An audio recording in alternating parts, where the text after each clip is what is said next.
I'd like to introduce Mike Baele. He's a 30-year US Bank employee. He's currently the Senior Portfolio Manager and Managing Director of US Bank's Oregon and Southwest Washington investment team. He is responsible for over $4 billion in assets under management. He grew up in Glendale, California. He went to college at Tulane and graduated from Linfield. He's a certified financial analyst. And two things you need to know about Mike.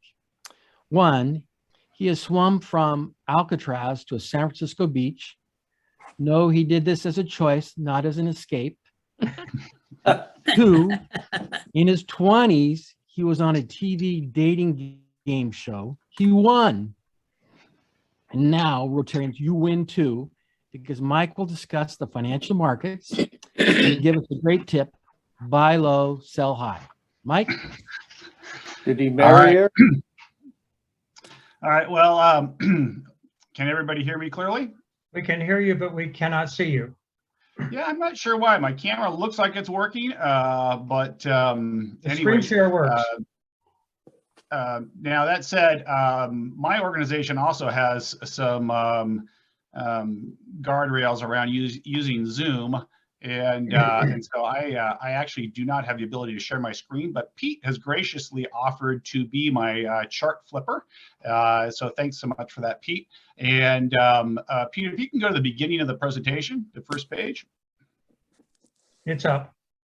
Let me try to get there. Okay, so I can't see it. So what I'm seeing on the screen must be lagging. I'm showing a different page. So are you looking at the page that says what's going on and what to do about it? Here I go. There's Mike. There we There are. I am.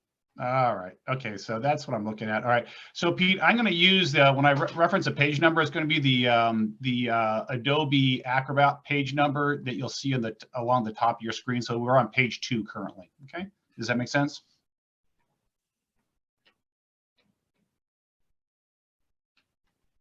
Are you with me? Am I on page 2? I can't tell.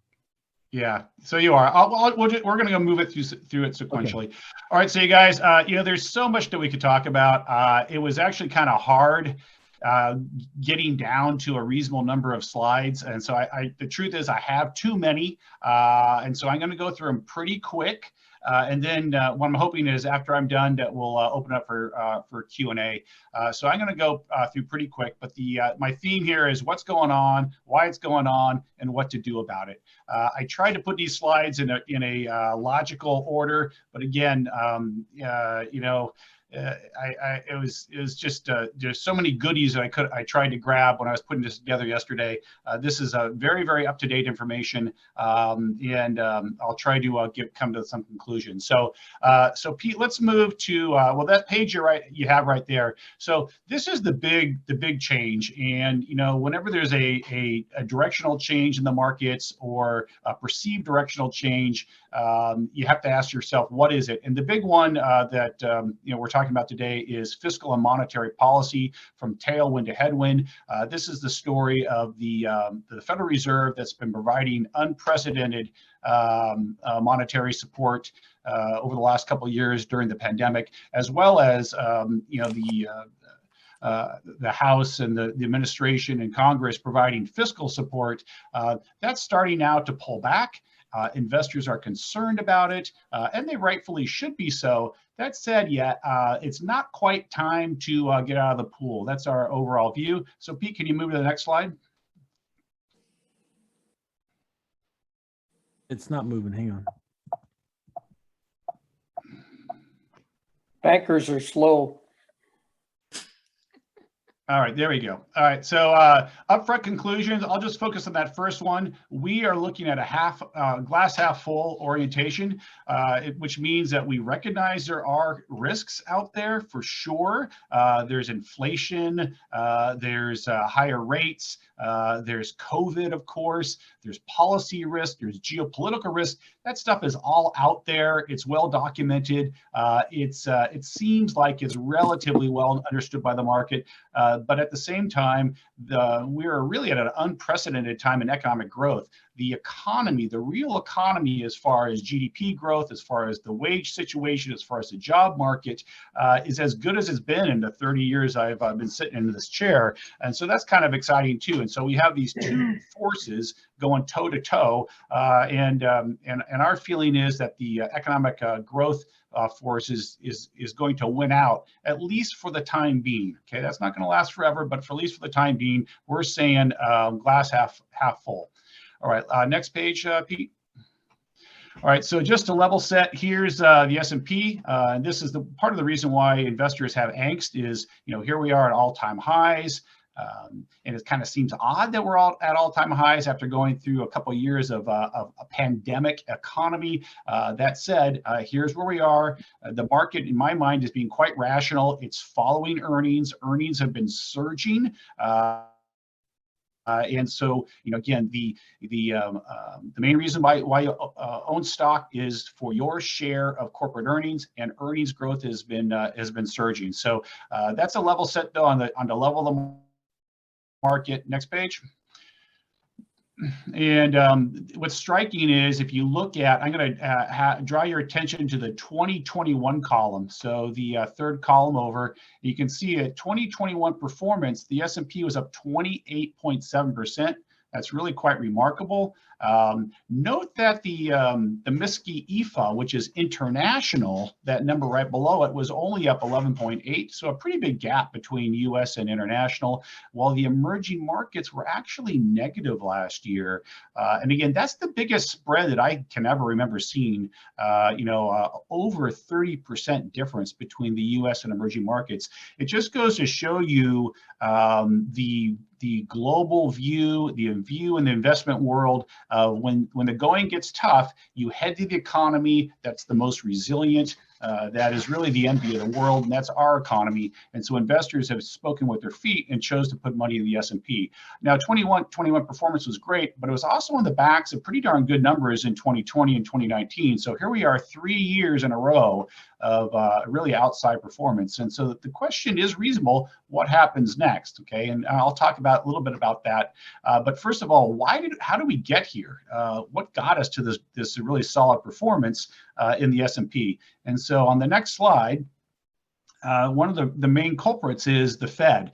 The Fed, since the pandemic started back in April, well, actually March of 2020, had reversed course and started using its balance sheet to try to push money out into the economy. And they've done that through quantitative easing. They've also done it through dropping rates down to zero. And so what we've seen is an explosion in the amount of money that the Fed has pushed out in the economy. And this has really been a big number. The balance sheet's almost doubled. You can look back in 2008, the Fed's balance sheet was about 800 billion. Now it's over 8.7 trillion. So just a really unprecedented amount of additional monetary support in the economy that has gone into risk assets and really helped push the price of everything from stocks to commodities to housing up higher, as it's had a outsized influence on interest rates. Next page, you can see it's not just the Fed, it's everywhere. And so there's the Fed on the bottom, but it's also the ECB, it's the BOJ, it's the People's Bank of China, it's the Bank of England. On a global basis, this has been a concerted effort to push interest rates down to generational low levels and to push cash into the economy to shore up global economics during the pandemic. And so this is really, there's other reasons too. The fiscal role has loomed large as well, with all the different fiscal policies that have happened since the pandemic, but the Fed certainly had a big role in it. So that said, next page. What that has done is pushed interest rates down on the short end to zero. And on the long end, the 10-year Treasury got down below 0.5%. It's bounced back pretty sharply, but low interest rates tend to spur economic growth. It tends to be improve the velocity of money. And indeed, we have seen a response from the economy to low interest rates. They're starting to move up now, and that's one of the big concerns. But again, this is what the Fed's been trying to do, is get those rates down low to spur economic growth. And it largely has worked. Next page, you can actually see real interest rates are negative. And so if there was ever a good time to borrow, it's now, because if you're paying 3% and inflation is 5%, that seems like a pretty good deal. And so this is as low as real interest rates has ever been in our lifetimes. All right, so next page, you'll see the concern is that inflationary, and you can see indeed we have seen a large jump in inflation. This is the core PCE and the core PPI. There's a lot of other measures we could look at, but certainly inflation has been running hot, and that's front and center on investors' minds. So that's a risk, and I'm going to point out a couple of the risks that are out there in the economy right now, but certainly inflation is one. The other one on the next page, there's a lot of different ways we could look at it, but this is supply chain. So supply chain issues have been, really quite dramatic. And I actually was down in visiting my sister in Huntington Beach a couple weeks ago, and she lives right on the beach. You can look out off the shore, and there was literally dozens and dozens and dozens of container ships anchored, waiting to get into LA Harbor. And so there's a lot of supply chain issues that have also pushed inflation up. There's empty shelves in a lot of retail locations. Okay, and so that's been an inflationary effort as well. And you can see that it looks like the shipping rates are starting to turn a little bit. So I think we've hit peak supply chain issue. And in fact, I think we've hit possibly hit peak inflation as well. But we're going to know in the next couple of months. But so this is another risk. So inflation risk, supply chain risk, and then the big one, of course, on the next page. And here's just some headline risk on COVID. And this is, I was trying pretty hard over the last couple of years to forecast this, and I've just kind of given up. It's just hard to know. But the Omicron variant is really running rampant. We actually have 8 people in our organization right now that have COVID. So thank goodness we're still work from home. But this is really a big question on the economy. What's going to do to economic growth? And so on the next page, you can see there's the COVID cases. And indeed, it's spiking quite a bit. And the spikes on the cases are much higher than they have been on the previous 2 variants. And so that's a big concern. That said, on the next page, and this chart's a little bit tougher to read, but what I'm going to ask you to do is take a look at the case growth, which is that kind of dark blue number, and compare it to where it was at the end of 2020. And where it was at the middle kind of end of last year. So much higher case growth, triple the number of cases. But then look at that teal, okay, which is the deaths. And of course, every death is one too many. But that said, the death rate on the Omicron variant is about a third the number. And so you've heard in the news that this is a much more easily spread variant, but the outcomes are much more benign. That seems to be true. And I've done a pretty good deep dive on the South African data as well. It certainly looks like that's the case there. And is it because it's a less virulent strain, or is it because more people are vaccinated? Maybe a little bit of both is the truth. But the market is coming around to the idea that the Omicron variant is not likely to result in widespread additional shutdowns, and that's one of the reasons why the market's actually held up in the face of these just massive numbers of new cases. All right, so let's take a little bit of change of pace, and we'll take a look at next page is wages. And so I'm going to point this out as a positive for consumers. Okay, so wage growth is up dramatically. Year-over-year wage growth is up in the 5 to 6% range. And so that's really quite strong in a consumer economy. For consumers to have higher wages is helpful. Also, too, we have seen prices go up for the first time in 20 years. Retailers have actually pretty good pricing power. And so I know it says wage price spiral. That's a worry. That said, I'm going to take the wage growth as a positive for the economy in this context. Next page. Here's a proxy for income. This is wage growth times hours worked. So workers are actually working longer hours, and they're getting paid more for those hours. And so we now have income approaching a 10% year-over-year gain. So really quite positive. And you can see the unemployment rate, this is a little bit old. The unemployment rate came in at 3.9% on the December labor situation report last Friday. And so we have income growth up. We have unemployment, almost back down to pre-pandemic levels. That's a sign of a very strong economy, a very strong job market. Next page, you can see the job openings are through the roof. Okay, and so if you any measure you look at, whether it be the JOLTS report, the job opening labor turnover survey report, that's showing that we have about 11 million jobs. It's a very, very strong job market. The demand for workers is quite high. In fact, one of the risks is that we just don't have enough workers. I'm hoping that's going to get better soon. This next page shows the unemployment claims. And so this is a story where unemployment claims have gone way, way down. And that is because workers are going back into the job market, and that's helpful. And the other possibility there is that some of those enhanced benefits are rolling off. You'll see that on the next page. Okay, so here's unemployment benefits. See that giant drop off right there on the far right hand side? That's the when the enhanced programs rolled off. And so the hope here is that a higher pool of workers are going to be available for businesses to hire, and I think that is true.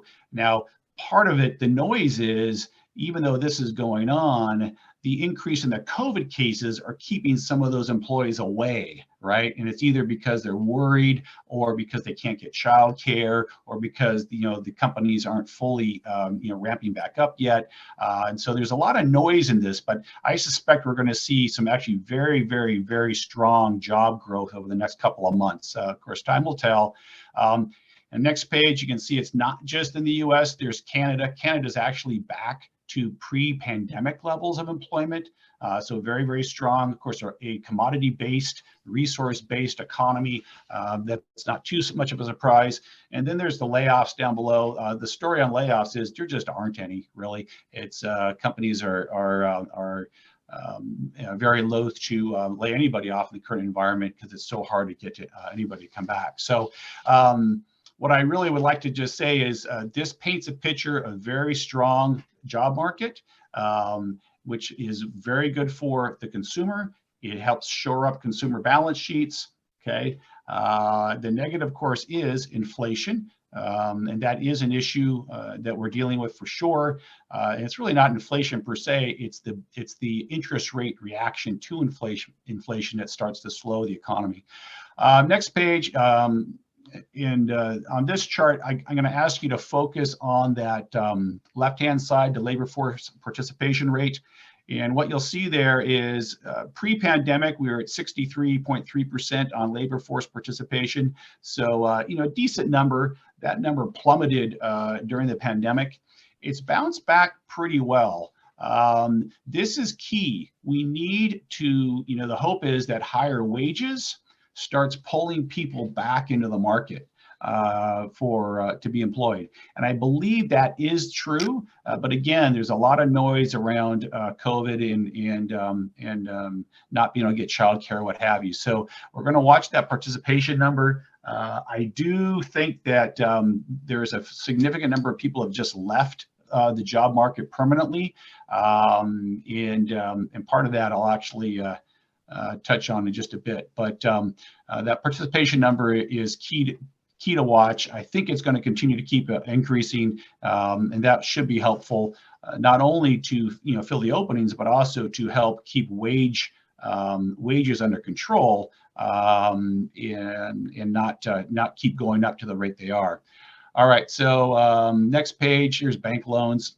Just shows that velocity of money. And so interest rates are low, consumers are doing well, businesses are flush with cash. So more loans equals more economic activity. And you can see bank loans are up, double digits here recently. So that's solid. Okay. Next page. Here's federal receipts. So one of the interesting things is over the last 12 months, the federal budget deficit's actually improved. That doesn't get a lot of press, but it's certainly not because of lack of spending. It's because the tax receipts have actually been really quite strong. Also, very, very strong on the state level as well. State budgets are as strong as we've seen in a long time. Very, very supportive of the municipal bond market. All right, next page. This is a big one. Okay, so this is consumer net worth. And it has just absolutely surged, okay? And this is a function of stock market, house prices, and bank account balances. And right now, bank account balances in the US are sitting at about 18 trillion, which is just a massive, massive number. 18 trillion earning 0%, okay? And so there's a lot of fuel out there in cash. Corporate balances are around 7 to 8 trillion, so that's a big number as well. But this consumer net worth number, I think that part of the reason we're seeing that participation rate down in the labor market is because people are looking at their stock accounts, their 401ks, and their house, and they're saying, "Hey, I don't have to work anymore." And so you're having retirements, and that is having an impact. It's going to take time to refill those positions. Consumer net worth up 15% over the last year. This is a really strong forward indicator of GDP growth. So when consumers are feeling good, they have a propensity to spend. I do believe there is a strong desire to spend, in a post-pandemic. Well, we're not there yet. In a pandemic environment, and so I do think that there's some deferred spending. And it looks like that is funded well with the cash balances on hand. But this consumer net worth is a big, big deal. Surprising how much has gone up. The consumer in the U.S. is in very, very good shape. This bodes well for economic growth for 2022. All right. So the question, next page, is when do you have to get worried? And it's a tough one. We are not proponents of market timing to a large degree. We do tilt on our risk on, risk off exposure. But I thought I'll take a stab at the question on when do you need to start worrying about the stock market, because I think a lot of people are worried now, justifiably, right? And so look at the bottom chart there. That's the S&P 500. This is a 40-year price chart of the S&P. Okay, that top chart is earnings. Okay, and what we tried to do here is draw a line between the peak of earnings and then the peak of the price level of the S&P. And historically, this actually has worked pretty well. So go back into the late 80s. Okay, on the left side of that chart, you can see earnings peaked. We had a little peak in the market in the early 90s. Then we had a recession, that gray period. Okay, earnings bottomed. Once they took off again, we went through the 90s, through the dot-com experience. Earnings peaked. The market peaked shortly after earnings did. Once earnings dropped, the market sold off. And then the next cycle, running up until 2007, earnings peaked. Once earnings peaked, the market peaked shortly after and then sold off. And then even on the far right-hand side of the chart, you can see in 2020, earnings peaked, right there in March. And then And it was a very, very quick and rapid sell-off, but the market sold off after that earnings peaked and then has bounced back since then. Okay, so I'll put it to you that we don't need to become overly concerned until we think that the peak in S&P earnings is upon us. Okay, so the next question is, okay, when does that happen? When do earnings peak? Next page. Okay, and so I'm going to take a stab at this one too. All right, and this one is a little bit harder to read, but this is the experience in 2004 through 2007. The S&P was at 1141 in mid 2004, and then in 2007 it got up to 1565. So that's a nice gain in the price level of the S&P. Notice that the Fed funds rate was going up that whole time. So the Fed was raising rates. Okay, and so there's a lot of wringing of hands right now because the Fed's about to start raising rates, and investors are correctly concerned about this. But I'll say you don't need to worry too much about the Fed raising rates initially. It's when they raise rates too much. That's when we start having problems. And what is too much? Well, in this time period, too much is when the Fed fund rate approached the 10-year Treasury level. And so when the Fed raises rates up to the point where short-term rates are close to long-term rates, then the market starts getting worried about the fear of an inverted yield curve. Okay, so right now we're around 1.8% on the 10-year. We're at 0 on the Fed fund. Okay, so we've got some time. We've got some time, at least by this measure. Next page. Again, that top chart, you can see on 2004 through 2007, the first rate hike was in July of 2004. The Fed was raising rates. That whole period, the market didn't peak until 3 years later.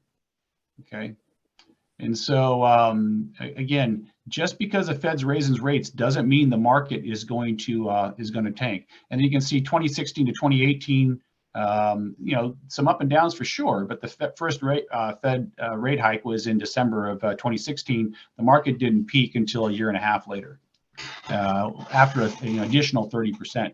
And so the Fed, as it signaled they're going to start raising rates to combat inflation, could be as early as March or April.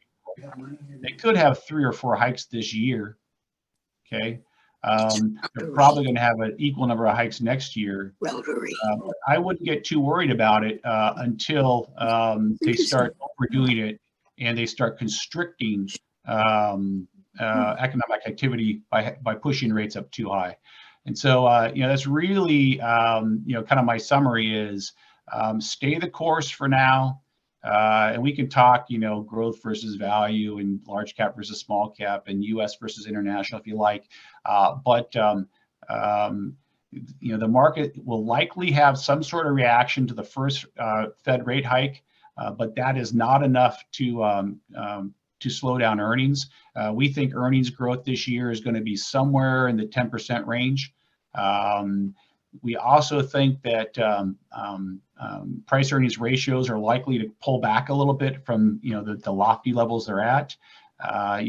Ultimately we think we're actually maybe the next page. I think there's I got that number on the next page.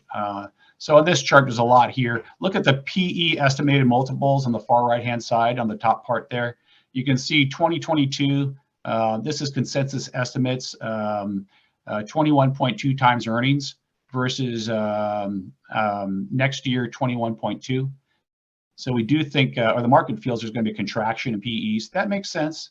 Higher interest rates, that absolutely makes perfect sense. Higher inflation, that makes perfect sense. It's forecasting is hard to know exactly where it's going to fall.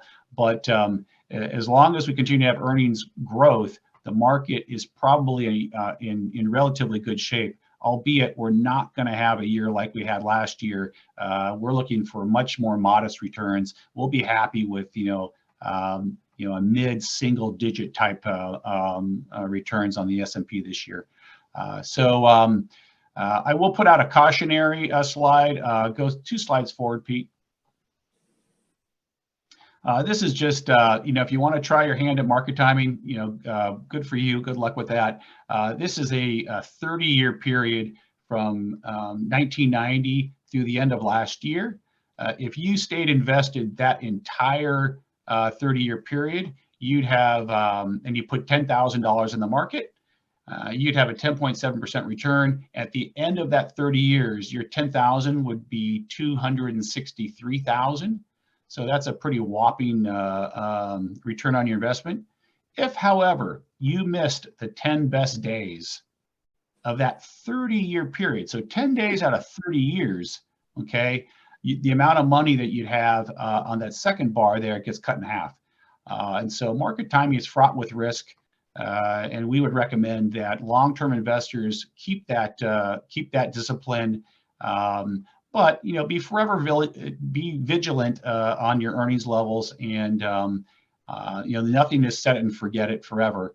But that said, we are still invested with a relative overweight to stock versus bonds, and that's our plan for 2022 going forward. So with that, I'll stop, and I hope that wasn't too fast or too much, and I'd love to hear any questions.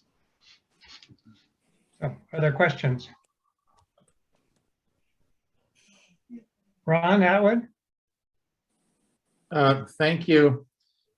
You've given us a what I'll call an economic analysis of the market. My question is, we've got midterms coming up at the end of this year, and some political uncertainty and divisiveness. How is that going to, or how would you predict that would modify the straightforward economic analysis? Yeah, so policy is always an issue, and boy, we've had just a double bucket load of that for the last couple of years.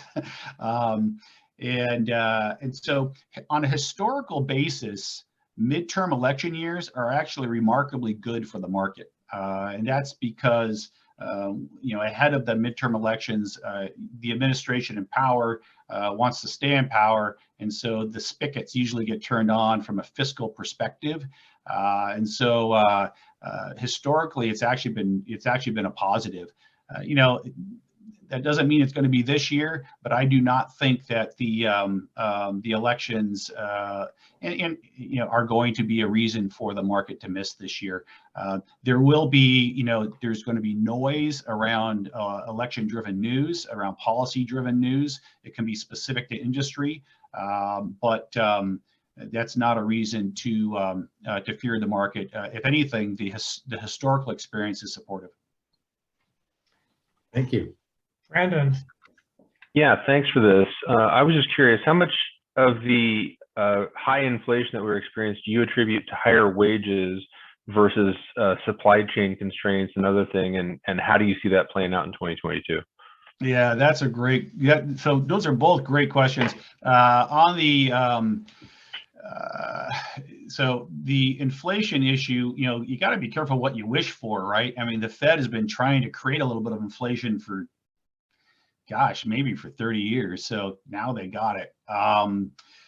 So the supply chain issue, when the Fed talks about transitory versus not transitory, supply chain is what I would call transitory. The supply chain issues will get hammered out and fixed.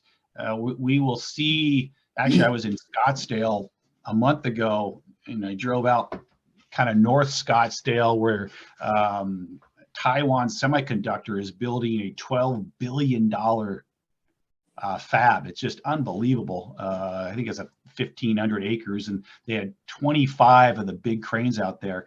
And so that's a response to supply chain issues around semiconductors. So that will get figured out as, hopefully COVID restrictions ease and people get back to work. That's transitory. I think we've hit peak supply chain inflation now.